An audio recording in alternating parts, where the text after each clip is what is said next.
NEET 2026 exam May 3ஆம் தேதி ஞாயிற்றுக்கிழமை மதியம் 2 மணிலேருந்து 5 மணி வரைக்கும் நடக்க போகுது. அப்போ எக்ஸாம் சென்டருக்கு நம்ம போகும்போது என்னென்ன ட்ரெஸ் கோட் நம்ம வியர் பண்ணணும், பண்ணக்கூடாது, என்னென்ன எடுத்துகிட்டு போகலாம் அப்படிங்கிறத பற்றி இந்த வீடியோவில் நம்ம டீட்டெயிலாக பார்க்கலாம்.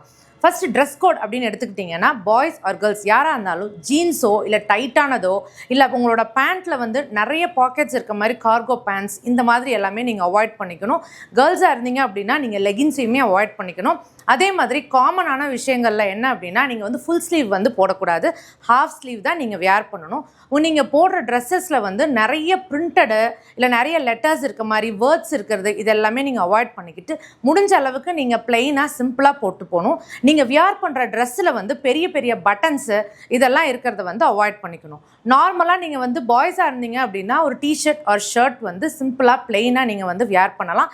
கேர்ள்ஸாக இருந்தீங்கன்னா நார்மல் சல்வார் ஓரளவுக்கு லூஸான மாதிரி ஒரு பேண்ட் வந்து நீங்கள் வியர் பண்ணுற மாதிரி இருக்கும். அதே மாதிரி பாய்ஸை பொறுத்த வரைக்கும் நீங்கள் வந்து பெல்ட் வந்து வியர் பண்ணக்கூடாது. கேர்ள்ஸ் வந்து நீங்கள் ஷால் வியர் பண்ணுறதுக்கு அலௌடு கிடையாது. நெக்ஸ்ட் வந்து கேப், நீங்கள் என்ன மாதிரியாக இருந்தாலும் நீங்கள் வந்து கேப் வந்து கண்டிப்பாக அங்கே போடுறதுக்கு அலோவ் பண்ண மாட்டாங்க. நெக்ஸ்ட் வந்து நம்ம ஜுவல்லரிஸ் அப்படின்னு பார்த்தோம் அப்படின்னா நீங்கள் வந்து கையில் பிரேஸ்லெட் போட்டிருக்கேன், இது ரொம்ப சென்டிமெண்டல், செயின் வியர் பண்ணியிருக்கேன், அதுக்கப்புறம் பார்த்தீங்க அப்படின்னா பெரிய பெரிய கிளிப்ஸு, நெக்ஸ்ட்டு வந்து உங்களுக்கு ரிங்கு வியர் பண்ணுற பழக்கம் இருக்குது, அப்புறம் காதில் சின்னதாக ஒரு தோடு போட்டிருக்கேன், இந்த மாதிரி எதுவுமே உங்களுக்கு அலோடு கிடையாது. எல்லாமே நீங்கள் ரிமூவ் பண்ணி வச்சுட்டு நீங்கள் போகணும். அப்போ தான் உங்களை அங்கே ஃப்ரிஸ்கிங்கில் போகும்போது உங்களுக்கு எந்த இஷ்யூஸும் இல்லாமல் நீங்கள் ஈஸியாக நீங்கள் வந்து உள்ளே மூவ் ஆக முடியும். அடுத்து வந்து பார்த்திங்கன்னா பெரிய பெரிய கண்ணாடி, அதாவது கூலிங் கிளாஸஸ், காகல்ஸ் இதெல்லாம் வந்து நீங்கள் வியர் பண்ணக்கூடாது. பவர் கிளாஸஸ் நீங்கள் வியர் பண்ணிக்கலாம். அடுத்து வந்து உங்களோட ஸ்லிப்பர்ஸ் பார்த்தீங்க அப்படின்னா காலை மூடி இருக்க மாதிரி க்ளோஸ்டு டைப்பில் இருக்க ஷூஸ் இதெல்லாம் நீங்கள் வியர் பண்ண முடியாது. அதுக்கு பதிலாக நீங்கள் நார்மலான ஸ்லிப்பர்ஸ் இருக்கும் இல்லையா, 2 வாரு வச்சு, ஸோ அந்த மாதிரியான சிம்பிளான ஒரு இது தான் நீங்கள் வியர் பண்ணணும். அதே மாதிரி உங்களோட ஸ்லிப்பர்ஸ்லேயும் பெருசாக ஏதாச்சும் பட்டன் மாதிரி அவங்க சந்தேகப்படுற மாதிரி இருக்கக்கூடாது. ஸோ அதையும் வந்து நீங்கள் வந்து கேர்ஃபுல்லாக வந்து நீங்கள் பார்த்துக்கணும். நெக்ஸ்ட்டு வந்து ஸ்டேஷ்னரி ஐட்டம்ஸ்னு எடுத்தோம் அப்படின்னா நீங்கள் கையில் வந்து நீங்கள் பென் எடுத்துகிட்டு போகிறேன், அப்புறம் வேறு ஏதாவது எக்யூப்மெண்ட்ஸ் வந்து பென்சில் எடுத்துகிட்டு போகிறேன், ஸோ அதெல்லாம் எதுவுமே உங்களுக்கு அலவுடு கிடையாது. நீங்கள் 100% நீங்கள் வந்து ஃப்ரீ ஹேண்டடாகவே நீங்கள் போகலாம். ஏன்னா உள்ளே உங்களுக்கு வந்து பென் வந்து கொடுப்பாங்க. ஏன் அப்படின்னா உங்களுக்கு பென்லலாம் நிறைய கேமராஸ்லாம் ஃபிட் பண்ணுறாங்கன்னா அதை அவங்க அவாய்ட் பண்ணிடுறாங்க.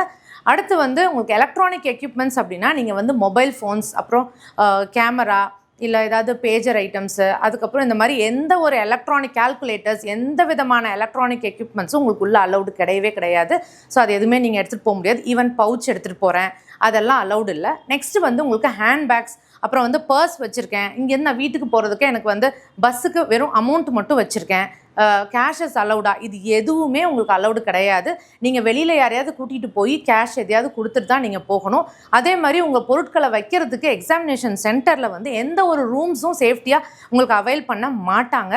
அதுவும் நீங்கள் வந்து ஞாபகத்தில் வச்சுக்கணும். ஸோ அதனால் கேஷ் கூட அலௌடு கிடையாது. அதனால் நீங்கள் வந்து ஃப்ரீ ஹேண்டடாக தான் நீங்கள் உள்ளே போகணும். நெக்ஸ்ட்டு வந்து ஃபுட் ஐட்டம்ஸ்னு எடுத்துக்கிட்டோம் அப்படின்னா நீங்கள் வந்து எக்ஸாமுக்கு அப்ளை பண்ணும்போதே வந்து நீங்கள் டயபெட்டிஸா அப்படின்னு கேட்டிருப்பாங்க. இன்கேஸ் நீங்கள் டயபெட்டிஸ் கேஸ் கொடுத்துருந்தீங்க அப்படின்னா நீங்கள் வந்து ஃபுட் ஐட்டம்ஸ் எடுத்துகிட்டு போகலாம். அதை வந்து நீங்கள் முன்னாடியே 1 hour பிஃபோரே நீங்கள் எக்ஸாம் சென்டரில் வந்து இன்ஃபார்ம் பண்ண வேண்டியதாக இருக்கும். அதே மாதிரி தான் பயோ பிரேக்ஸும். அதனால் நீங்கள் ஃபுட் ஐட்டம்ஸ் டயபெட்டிஸ் போடாதவங்க யாருக்குமே அது அலௌடு கிடையாது.